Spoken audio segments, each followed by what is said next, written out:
प्रिय दर्शकों, आइए जाने नरक चतुर्दशी के विषय में। नरक चतुर्दशी 2020 की तारीख व मुहूर्त 14 नवंबर 2020 शनिवार। नरक चतुर्दशी का मुहूर्त अभ्यंग स्नान समय 05:22:59 से 06:43:18 तक। अवधि कुल 1 घंटे 20 मिनट। आइए जानते हैं कि 2020 में नरक चतुर्दशी कब है व नरक चतुर्दशी 2020 की तारीख व मुहूर्त। नरक चतुर्दशी कार्तिक माह के कृष्ण पक्ष की चतुर्दशी को मनाया जाने वाला एक त्योहार है। इसे नरक चौदस, रूप चौदस और रूप चतुर्दशी भी कहा जाता है। पौराणिक मान्यता के अनुसार इस दिन मृत्यु के देवता यमराज की पूजा का विधान है। दीपावली से ठीक एक दिन पहले मनाए जाने की वजह से नरक चतुर्दशी को छोटी दिवाली भी कहा जाता है। नरक चतुर्दशी के दिन शाम के समय दिए जलाए जाते हैं। इस दिन यमराज की पूजा कर अकाल मृत्यु से मुक्ति और बेहतर स्वास्थ्य की कामना की जाती है। इसके अलावा नरक चौदस के दिन प्रातः काल सूर्य उदय से पहले शरीर पर तिल्ली का तेल मलकर और अपामार्ग चिचरी की पत्तियां पानी में डालकर स्नान करने से नरक के भय से मुक्ति मिलती है और मनुष्य को स्वर्ग की प्राप्ति होती है। नरक चतुर्दशी का शास्त्रोक्त नियम। 2 विभिन्न परंपरा के अनुसार कार्तिक मास की कृष्ण पक्ष की चतुर्दशी को नरक चतुर्दशी मनाई जाती है। 1. कार्तिक कृष्ण पक्ष की चतुर्दशी के दिन चंद्रोदय या अरुणोदय सूर्य उदय से सामान्यतः 1 घंटे 36 मिनट पहले का समय होने पर नरक चतुर्दशी मनाई जाती है। हालांकि अरुणोदय पर चतुर्दशी मनाने का विधान सबसे ज्यादा प्रचलित है। 2. यदि दोनों दिन चतुर्दशी तिथि अरुणोदय अथवा चंद्रोदय का स्पर्श करती है तो नरक चतुर्दशी पहले दिन मनाने का विधान है। इसके अलावा अगर चतुर्दशी तिथि अरुणोदय या चंद्रोदय का स्पर्श नहीं करती है तो भी नरक चतुर्दशी पहले ही दिन मनानी चाहिए। 3.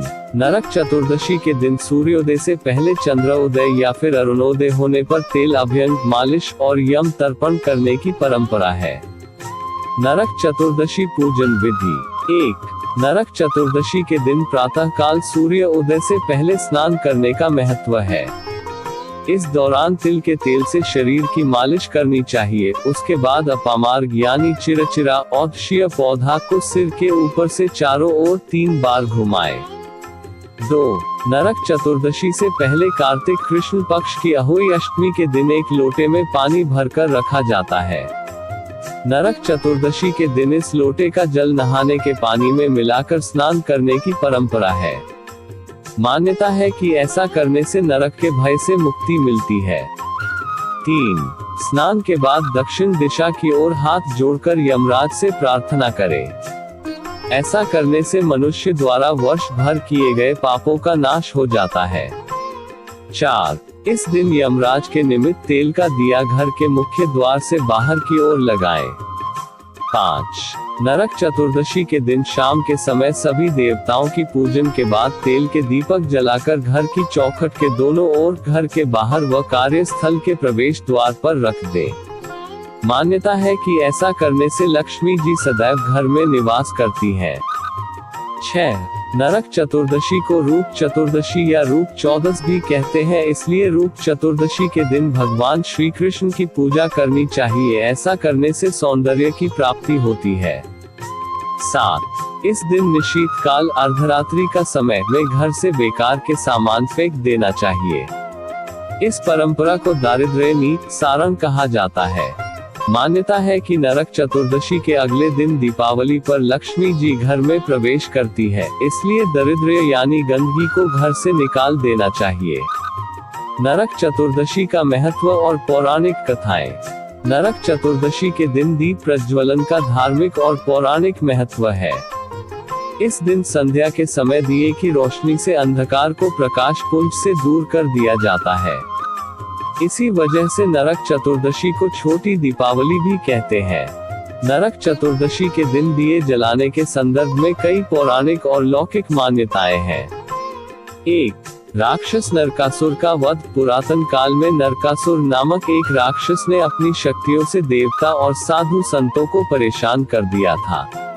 नरकासुर का अत्याचार इतना बढ़ने लगा कि उसने देवता और संतों की 16,000 स्त्रियों को बंधक बना लिया।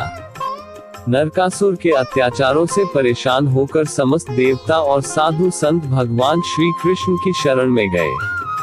इसके बाद भगवान श्री कृष्ण ने सभी को नरकासुर के आतंक से मुक्ति दिलाने का आश्वासन दिया।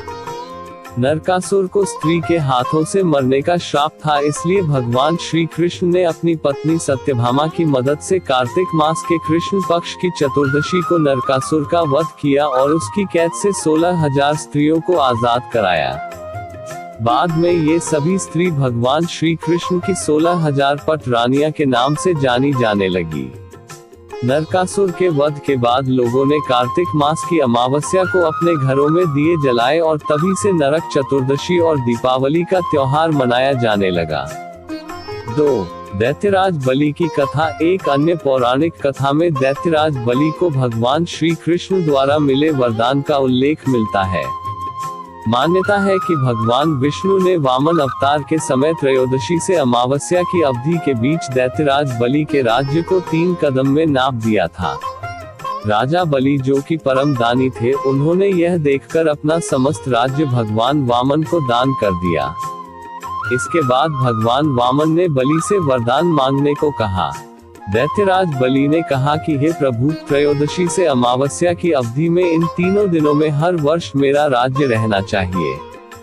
इस दौरान जो मनुष्य में मेरे राज्य में दीपावली मनाए उसके घर में लक्ष्मी का वास हो और चतुर्दशी के दिन नरक के लिए दीपों का दान करे, उनके सभी पितर नरक में ना रहे और ना उन्हें यमराज यातना ना दे। राजा बलि की बात सुनकर भगवान वामन प्रसन्न हुए और उन्हें वरदान दिया। इस वरदान के बाद से ही नरक चतुर्दशी व्रत, पूजन और दीपदान का प्रचलन शुरू हुआ। धार्मिक और पौराणिक महत्व की वजह से हिंदू धर्म में नरक चतुर्दशी का बड़ा महत्व है। यह 5 पर्वों की श्रृंखला के मध्य में रहने वाला त्योहार है। दीपावली से 2 दिन पूर्व धनतेरस, नरक चतुर्दशी या छोटी दिवाली और फिर दीपावली, गोवर्धन पूजा और भाई दूज मनाई जाती है। नरक चतुर्दशी पर यमराज के निमित्त दीपदान और प्रार्थना करने से नरक के भय से मुक्ति मिलती है। आध्यात्मिक संवाद की ओर से आप सभी को नरक चतुर्दशी का हार्दिक शुभकामनाएं। कृपया चैनल को सब्सक्राइब करें और लाइक, शेयर, कमेंट भी अवश्य करें। आभार।